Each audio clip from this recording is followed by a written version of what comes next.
extraordinary introduction. Although I must say you forgot to mention one of the most exciting things, and that was trekking the gorillas,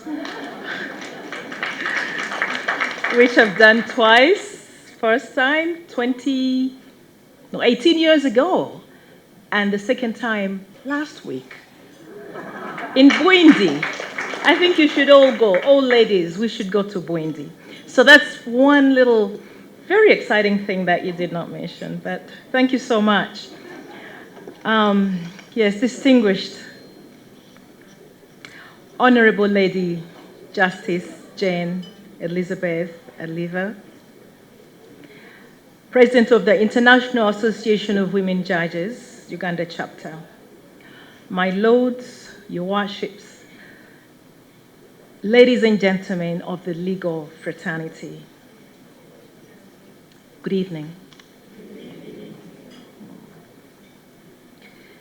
Distinguished women judges and male judges of Uganda gathered here this evening, permit me to thank my alumni from Wanyange Girls in Secondary School, your president,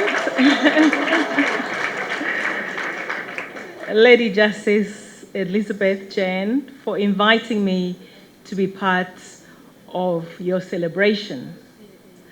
You know, I sat next to her, and this is really the first time that I'm seeing her in so many years, and you will not believe it, but I saw her close to 40 years ago. And she was this very young, small girl with big eyes. And here she is. She's Lady Justice, so many years later.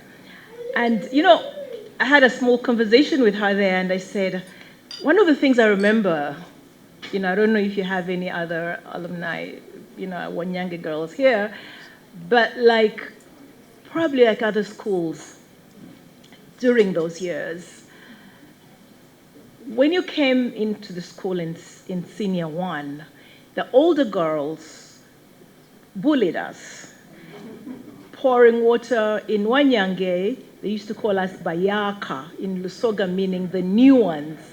So the Bayakas would really, on the very first day, you know, in school, they would get, you know, a test of what boarding school was like. But I must say I was lucky because the chief bully was actually one of the ladies, or no, it wasn't a lady, it was a girl who, you know, was assigned to me to take care of me. As young, you know, they give you some. So I wasn't bullied because she actually protected me instead. She told me what to do, where to go, and all these things. So I wasn't bullied. So I just asked Lady Justice Elizabeth whether she was bullied or not. And she said, no, she wasn't bullied. Because then bullying was stopped after, I think after we came. She's a few years behind me, younger than me. Yes, she is. So it is a great pleasure for me to join you at your annual dinner.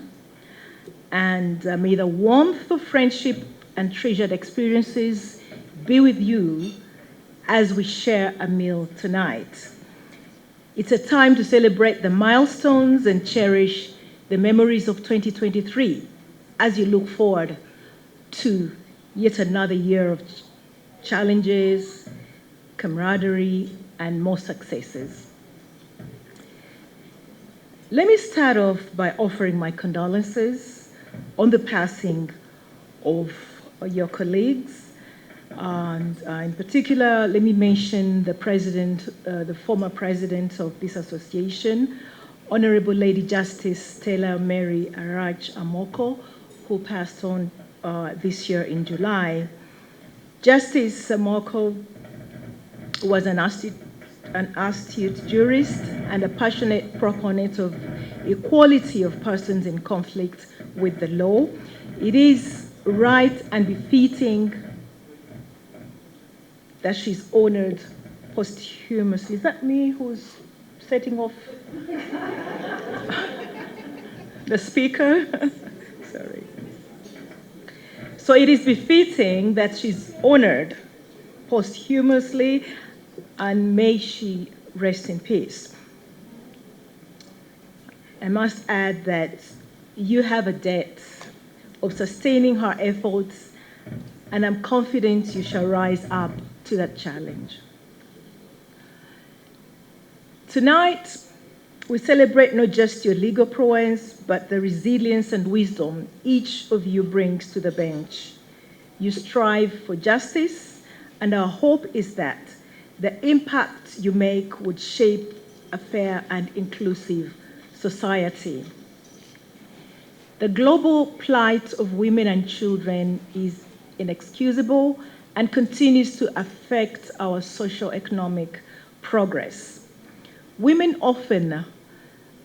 they're often the backbone of families and communities. They face unique challenges that demand our attention, whether it be economic disparities, unequal opportunities, or gender-based violence. Our collective efforts can dismantle these barriers and pave the way for more inclusive societies.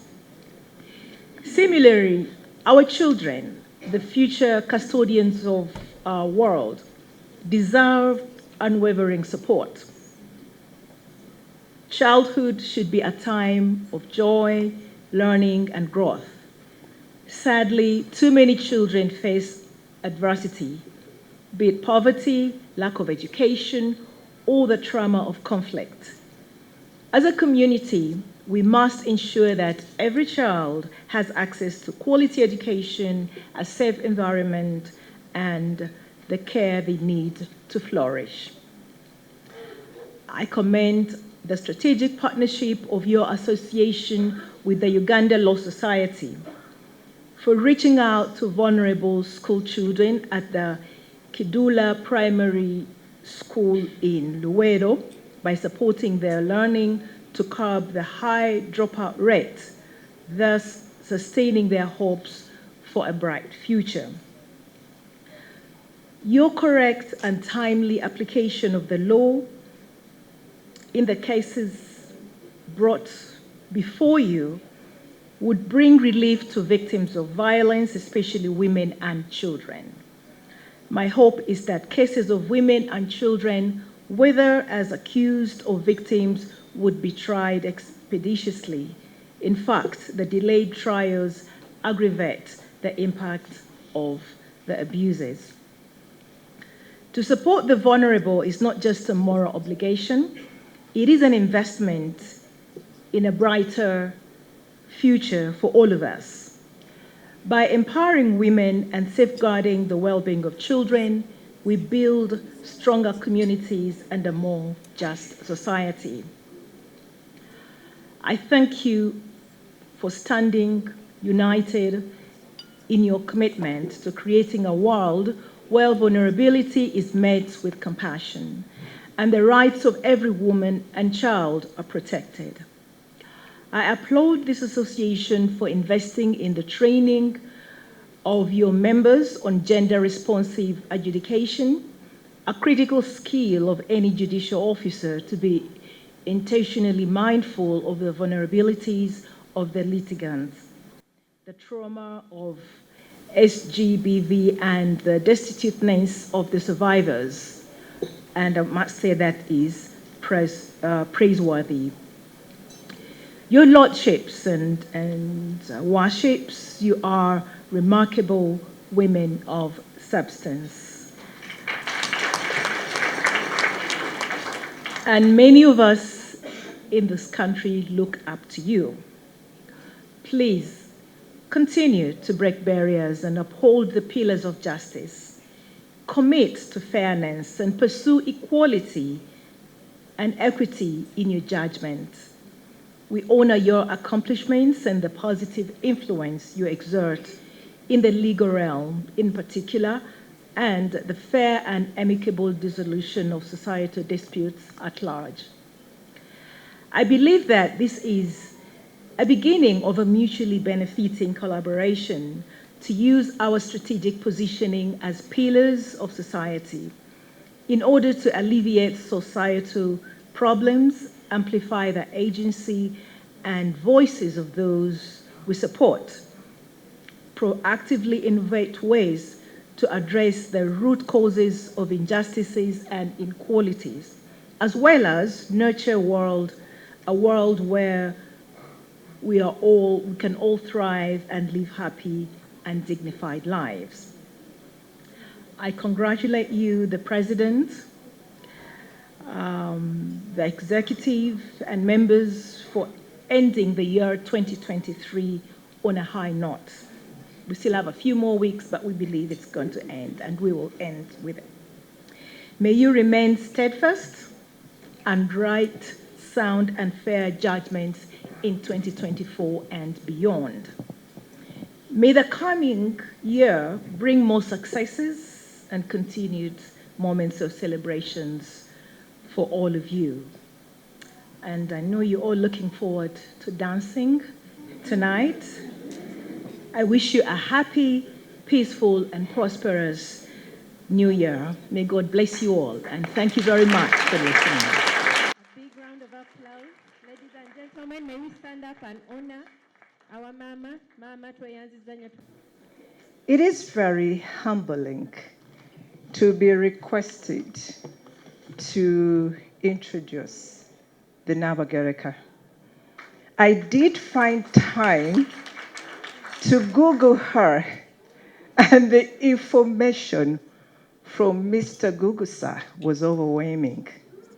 So I will not tell you what you find on the internet. I will borrow some of the words that describe the gem that we have in our Queen.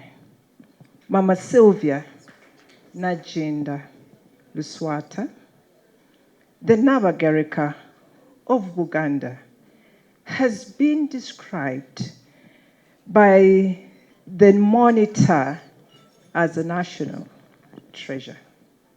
I think she has embraced her role as the wife and consort of the Ssaabasajja Kabaka Ronald Muwenda Mutebi, with an unmatched passion to serve and help him hold us, the kingdom, together. The Nnabagereka is a term that Mr. Gugusa says is to apportion. The Nnabagereka describes herself as a servant. She is the first working queen of the Buganda kingdom, a phenomenal transformation of a kingdom, in that she's the first queen to hold a fully fledged office within the kingdom and recognized within the structures of the kingdom as the office of the Nnabagereka. That is a feat to, you've read her book, an adventurous woman who had spent time in the US, but longed and abroad, but longed to come back and serve the kingdom. Professor Juko, whom you all know, describes her as a person who warmed up in the book Buganda, Women, Culture and Women in Buganda, as a person who warmed up the hearts of ordinary Ugandan. In the book, The King on the Throne, the Katikiro described her as a person with a very calm demeanor who would balance the king's stern look. That's what he said. So it was very comforting to the Buganda that we got a mama who was very and would be very embracing. We thank you. In serving throughout since she became the Maama Nnabagereka, a mother for all, she has broken her own milestones. She, in 2002, it's still 2000, founded Nnabagereka Development Foundation. In 2007, she was not satisfied. She's founded Ekisakate cha Nnabagereka. In 2014, she founded the African Queen and Women Leaders Forum, a network that brought together different kingdoms in Africa, Ghana, Nigeria, Lesotho, South Africa, under the mantle, for whom so much is given, so much is expected.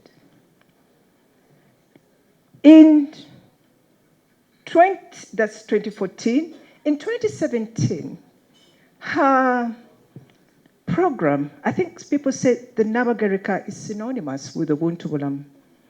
She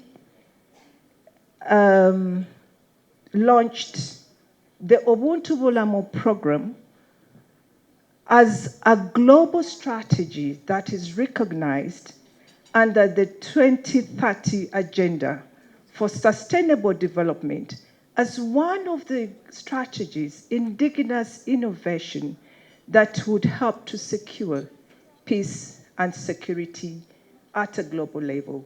And it's being sponsored and studied by the United Nations Development Foundation. Among others' work, she's a founder of she's among the founder members of African Philanthropy Forum. She's a member of the Global Thinkers Forum. In 2022, she founded the Nnabagereka Nagginda Women's Fund to help contribute resources to the many needy hands and demands of her children globally and nationally and Buganda. In 2023, she became the distinguished author. Many call it the Nnabagereka. She corrected me actually and said, the title of the book is Life, Passion, and Duty. We cannot thank you enough for putting yourself tirelessly and challenging us to become the best people we could possibly be, and never try to change who we are, but encouraging us to deeply in our hearts and thrive. Congratulations, Maama Nnabagereka.